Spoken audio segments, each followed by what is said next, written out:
I had my first daughter at home, the midwives missed her birth because they thought I wasn't in labour. The thing that always sticks in my mind is that when they arrived, they said, "What on earth happened?" The tone of voice was as if I was in trouble, as if I'd done something wrong. There was no congratulations, you had a baby, well done. And it completely changed like my birth experience from then on. They took control of everything.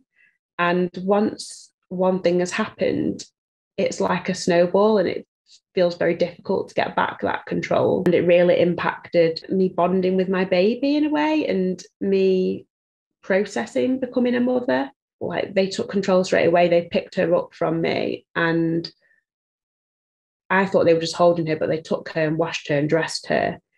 And when I got her back, yeah, she had clothes on and she was clean and she was dressed. And primarily, I think it took something away from me, not being the one to put a nappy on her and dress her. It took some power away from me and made me feel like I was a bit less. It made me feel less capable. And I struggled like with putting nappies on her and dressing her for the first few days because I hadn't had that experience. It was a similar feeling with my first feed. They said, "Do you want some help?" And I said yes, because I didn't have a clue what to do. And they pushed her head onto the breast and manhandled my breast into her mouth. And I didn't get that sense of achievement or control. And I didn't learn anything. I didn't learn how to do it myself. Yeah, that was really hard. And I found it really hard to feel confident and capable as a mother after I was treated in that way.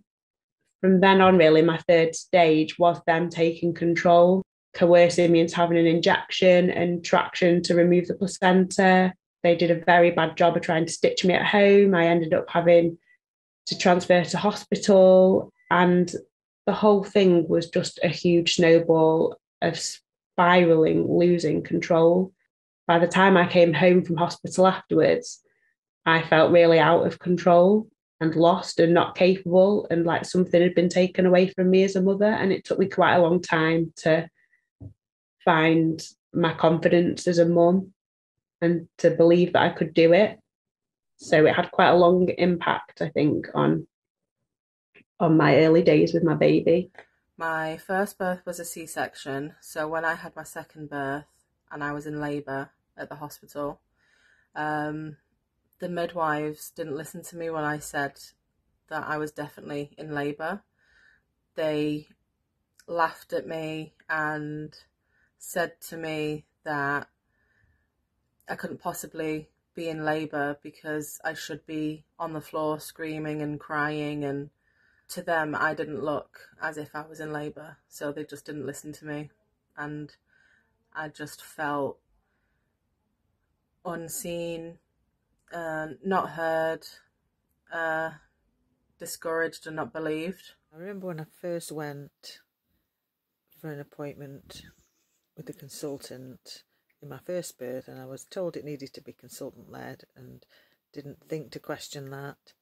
And this consultant was sitting there making a plan. Again, never questioned whether I wanted a plan or not. This consultant kind of said, well, what we'd usually do in your circumstances, considering all your risk factors, would be to induce at, it might have been 39 weeks. If you were to say to me that you just wanted to have a cesarean, I would be happy to okay that. Almost like as if he was doing me a favour. And I did almost think at the time, oh, good, oh, lucky me, I might, oh yeah, well, I'll keep that in mind. I might want to do that. And then he said, it always amazes me when women who've had IVF say they want to keep everything natural and do everything naturally. I mean, if it wasn't for medical science, they wouldn't even be pregnant in the first place. So why are they suddenly so against medical science? I didn't even really take offence at that or think to question that much at the time. I just sort of thought, oh yeah, and I just said, well, yeah, we've been playing the odds all along, having the IVF, doing whatever we need to do that's going to be the highest chance of success. So I'm happy to carry on like that and carry on doing whatever gives us the best chances. And there was some logic in that approach on my part, but I didn't think to question what they were telling me about the chances. and the risks, or to wonder about what were the risks of all the stuff they wanted to do to me.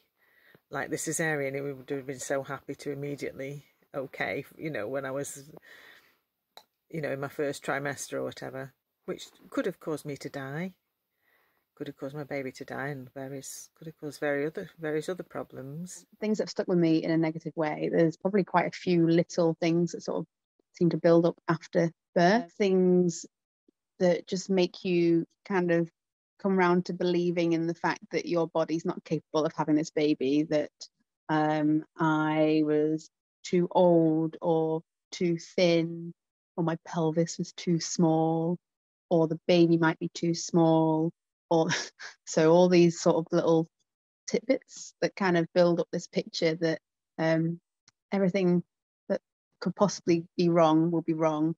And like, I guess it's like fear language, the kind of building up this fear, especially first time round. The second time round, I had nothing to do with medical professionals at all until I notified the head of midwifery, which was about 2 weeks before I thought I was around 40 weeks. And the phone call didn't go very well when I was chasing up whether they got the email. And that was very much in, we've got a duty of care. I was being irresponsible, birthing at home. And obviously you have to be a very strong person to not let that seed of doubt creep in. Because I think, unfortunately, there's already a lot of doubt that goes into pregnancy in today's society, that we don't believe in ourselves very well. And we're all told by, not even medical professionals, but family and friends, you know, that things could go wrong, what ifs. So I think it does take a very strong person and a good support network to allow you to kind of move past those without them causing too much damage. It was like I was due around any time, and a community midwife rang me up, so the hospital must have passed on my details, and she wanted to check if I needed their services, which I obviously declined. And she felt like she had to make a point, that she just wanted to let me know that she'd read my notes, and it was likely that because Paisley was very small, which I'm sure I was told I wasn't, he would have been, I would have been offered more growth scans to make sure he was doing okay.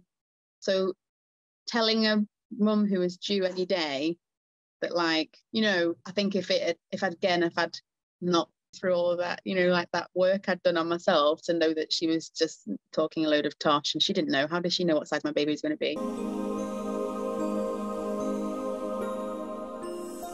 Now it makes me feel angry. Now it makes me feel really, really angry that I had those opportunities taken away from me, to be able to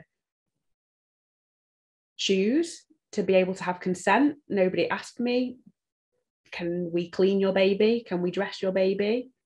And there's a sense of grief as well for what you've lost in that experience, that you've lost the experience you should have had, and it wasn't what you wanted.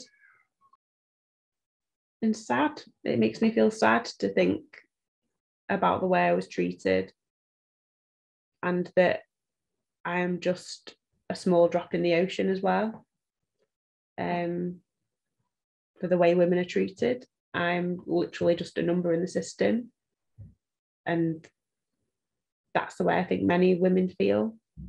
I think there's two different ways I felt, and they're completely different for both pregnancies and both babies. So the first time mum, I think because they led me to believe that I couldn't do things, and doubting myself, that you weirdly kind of give away your power and allow them to dictate how things will go and what they'll do, and you don't, no matter how much you feel that you're in control, and that you think you're giving consent, and that you think that you're strong enough that you can say no, and all these things. I think it's just the way that they word things doesn't really make you feel that you have a choice. So they're not, I think it's only in hindsight and going through a wild pregnancy and looking back that I can see that there was never we would like to check for this, and this is why. it was just like, we're going to do this, and you're like, okay. So I think a lot of the time, first time round, I just kind of felt a bit like it sets doubt, and I felt a bit exposed, vulnerable, all those sort of feelings, because they were just making me question everything that I thought I knew from, you know, trying to learn through hypnobirthing and all these things. Second time around, it just made me feel angry because it was just like full circle again, that these. So I think that's why I ended up going for a wild pregnancy and free birth with this dude, because I just tried to avoid that as much as possible. I just didn't want to put myself in a position where I was having to defend my decision, or just having to question their points all the time. It's no one needs to have to use all that energy up when they're trying to grow a baby, do they? Hey, you funny sausage. Me and the lady yesterday were talking about how we don't look at the pictures of our firstborn because we just look ill and sad, and we're just pale, and we're just going through the motions of people coming to visit a hospital and have a picture of the baby, and the first picture you put on social media, because here's the baby, and you look like you've lost about 20 pints of blood because you're just traumatized, essentially, aren't you? In comparison, I've got a picture of me and Paisley, and I just look awful and ill, and I'm just clearly not in the right headspace. And then the picture with this chatty dude, and I've got this amazing glow that I've never seen me have without makeup. And I'm just like, every mother should have this. Why are we not having this?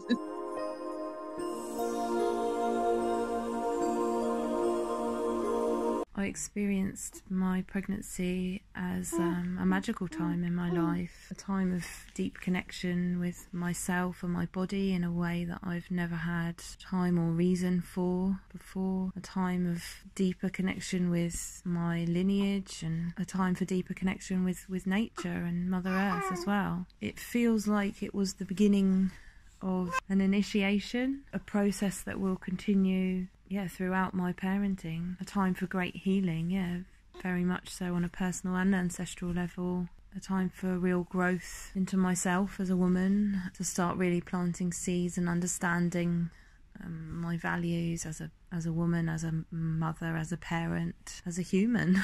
And I could definitely feel within the process that I was in throughout my pregnancy just how easy that it would be to be distracted by fear, to be caught up in the agenda of others. I feel very privileged, very grateful that I intuitively knew that I needed to do things a different way. I experienced birth as a profoundly shamanic journey, one that spiraled me into the earth and grounded me in a way that I still can't get my head around. I go through these massive roller coasters of like feeling amazingly liberated and excited to tell the world about how amazing it can be. But then I do also realise that it is still weirdly triggering the first birth, having such a positive experience of a free birth this time. I feel like the trauma is so ingrained in me that whenever something really positive comes from it that I think about, it wants me to spiral back to feeling that fear again, and like the trauma essentially, and all the stories people have been telling me up to that point of giving birth was just constantly this massive cloud of noise. And if you've got that, you're never going to hear your body telling you what it needs and whether it's right or wrong, and that those sort of things that we all can do. That's what maternal instinct is. It is there, and I think we all doubt it's there all the time, but it's pretty powerful if you tune into it. And I think that's why where that glow and that excitement comes from, is like, now I felt that what my body and mind was capable of in the moment was pretty insane. And actually, what I will add is that I think because I had that, and what I struggled with a lot afterwards, it was that kind of loss of like the first mother not being able to experience that, and then that brought in all those feelings of anger and frustration and upset that she wasn't treated well. Saying she, like she's disappeared, but like it just wasn't the same experience. And I just and I went through all those emotions you talked about, feeling sad that I didn't get to feel that the first time around, and then angry that I wasn't allowed by the professionals to make me feel like that, and that I doubted myself. I think that's where that roller coaster I was talking about that's still happening now, is because they're just such two massively contrasting stories and experiences that obviously still live inside my body and mind somehow.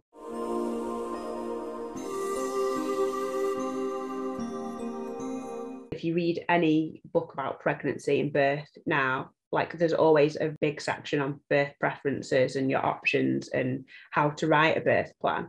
The fact that we need a birth plan, we need a piece of paper to show that we have made an informed decision, to prove that we've researched, that we've thought about this and that this is what we want, and that you have to have some kind of written document to be able to make a choice, tells us that we're expecting to be told no, we're expecting a fight, that you need this written agreement to be able to assert your choices and get what you want from your birth. I mean, it's shocking when you think about it like that, that it's not enough that in the moment in your birth, you can be led how you feel, and just to be able to say, no, I don't really want that, that you don't feel like that's enough, that you have to have planned and pre-thought and put down your choices. And in some cases, women even, almost get like sign off from a midwife for it, that you need prior agreement to what you want. It's so fucked up. Probably before I even got pregnant, I don't think I actually really thought of it. I think there was just that presumption again that you just have a baby and you go to hospital and then you come home with a baby. That's kind of as far as my thought process went in that. The midwife, I remember like doing the booking thing and all those checks and having to go to the doctors like what felt like every bloody week to go and, I don't know, pee in a cup and whatever you had to do. Everyone starts making you think that you can't have a baby at home because it's your first. What if? You don't know what's going to happen. You don't know how you'll feel. You don't know this. You don't know that. So I think from very early on, you start to doubt everything and not believe in what's going to happen. Read all the books you like and do all the hypnobirthing courses and everything else. But I do think hearing those stories and narratives sink in a lot deeper than the work that you do sometimes. And I think that's where I can see the pattern that when it came to birth, I passed my power over so quickly because I just thought, I don't know, this guy must know more than I know. I suppose I thought that they had my best interests at heart, knew what they were doing, were experts in birth, knew a lot, that they were competent and professional and respectable, and on the whole, it was a good system and they were good people who meant well and were good at what they did. What I think now about the maternity system is almost the complete opposite of that, really. I'm sure there are good people trying to do their best, trying to do the right thing within the system and perhaps trying to change it from within. But I think the best that they're ever doing is sort of secretly doing a good job for someone, despite the system, and they might even get in trouble if anyone found out what they were doing. And at worst, they're just sort of holding people's hands while they get abused. They're kind of complicit in it all, really. The system, it's just state-sanctioned abuse of women and babies. And sadly, people, I know now, which I didn't know when I was having my babies really, but people are more likely to get sued for not doing enough rather than doing too much. So they'll just throw everything they can at you at all times to make sure that they're in the clear. And as cynical and awful as that sounds, and it's never what I did think before, but I've just come to realise that now. I've done some reading about it, but just looking back at my experience and thinking, yeah, well, there's no other explanation really for the way they behave.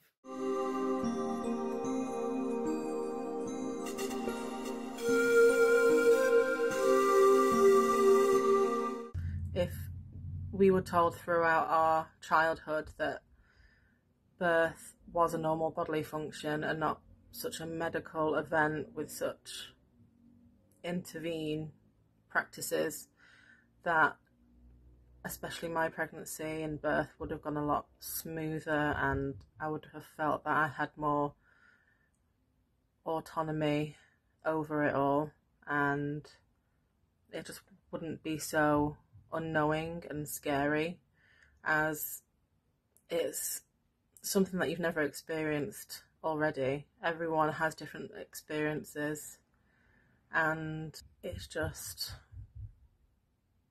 it always feels so rushed, like a decision's already been made for you, and the medical teens are just spending the time of your pregnancy and birth trying to convince you to go with their plan and not your own. I think it should be taught that it's just a normal bodily function and to trust your body knows what to do. The majority of women are walking around traumatized from their births, and nobody's talking about it. It's just what happens, and we're just expected to deal with it. But yeah, and as I got older, the more I learned about so-called normal births in hospital, perineal cuts and cesareans and things like that, the more I felt that I could never do that. And from, my late teens, I had already decided there's no chance I'm having children. The idea of pasting that trauma onto the trauma I've already experienced in my lifetime was just never an option. Then so at the age of 37 I found myself pregnant. So when I did, I embraced that as the next chapter in my journey, but I knew implicitly that there was no way that I could go down the medicalised route. There just wasn't. And then luckily shortly after I found out about free birth. If I'd have been told and all the time I was growing up that birth was a normal bodily function, I might have been more confident to go it alone, to not involve professionals, or to keep them at bay more and to resist what they were trying to do. Because part of it is it's just like a mystified thing that they know about and you don't. Or that's how I felt, they knew all about it and I didn't. If I had truly believed it was a normal bodily function and not a medical thing, that could have been different, but that depends whether I'd have gone into their territory and started getting brainwashed by them, and how medical professionals in general had been presented to me, and what my experience had been of going to doctors and things like that. There's a lot to unpick, really. It's not just whether you believe it's a normal bodily function, it's whether the oppressive systems are in place to kind of browbeat you anyway.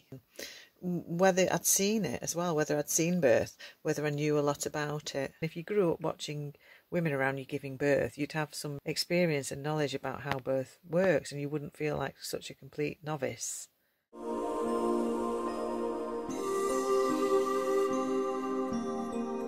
So this is an interesting argument, actually. Again, tangent.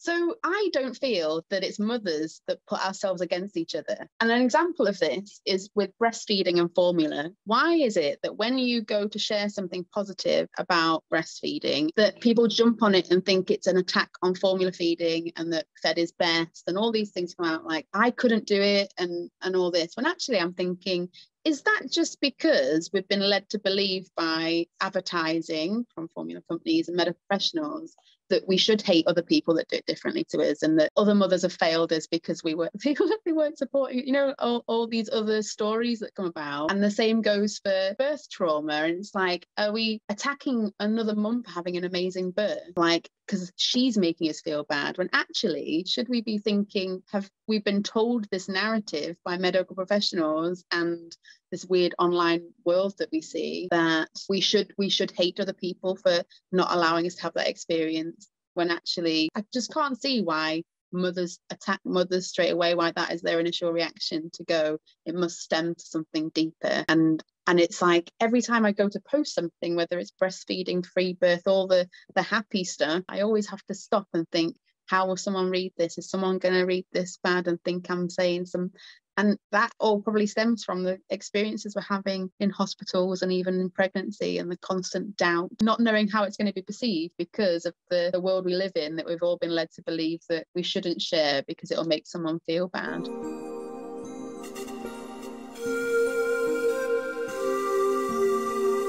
I think that there are some dangers, there are some risks, there are things that can go wrong, but my feeling now is that it's more dangerous to hand your birth over to somebody else and let them take charge of it and just put your own wishes, instincts, common sense, feelings and everything else aside. You are the expert, and you're made to feel quite often by medical professions that it's irresponsible of you to try and go with your own instincts and go against medical advice. But actually it's irresponsible not to. It's irresponsible to ignore your own instincts. It's irresponsible to... It's understandable. And, you know, there's so much pressure from every direction to do it, but it's irresponsible to just take medical advice on without questioning it, you know, and I've done that. I did that in my first birth, and I think that was dangerous to me and my baby. So much harm is done by the maternity system. It's an incredibly dangerous thing to get involved with. The maternity system is dangerous. And that's not to say that, you know, harm can't come to you or your baby during birth, however you do it. But, you know, yeah, that's life. Harm can come to you and your children in life. And you can't completely avoid that, whatever you do. But you can avoid the harm that can be done to you by the maternity system. Saying that birth is dangerous, to me, is so ridiculous and mind-controlling. It's already putting the messages into your mind and making your body feel tense, like you can't do it already and you've not even got to the point of giving birth, and thinking about after birth, the postpartum period. I feel like birth is far from dangerous. It's such a natural thing and it's so powerful, and the idea that you're suddenly gonna die, or such a traumatic thing to even talk about, and it just doesn't leave your body when you're pregnant and when you're giving birth, or even talking about that subject. It doesn't give you the mindset that you can do it and it's okay, and even births can be nice. It's not a scary thing, and it's not dangerous. Lovely things can happen. You feel powerful and you're giving birth. Like, there's nothing else that is so powerful and so amazing, like really wondrous.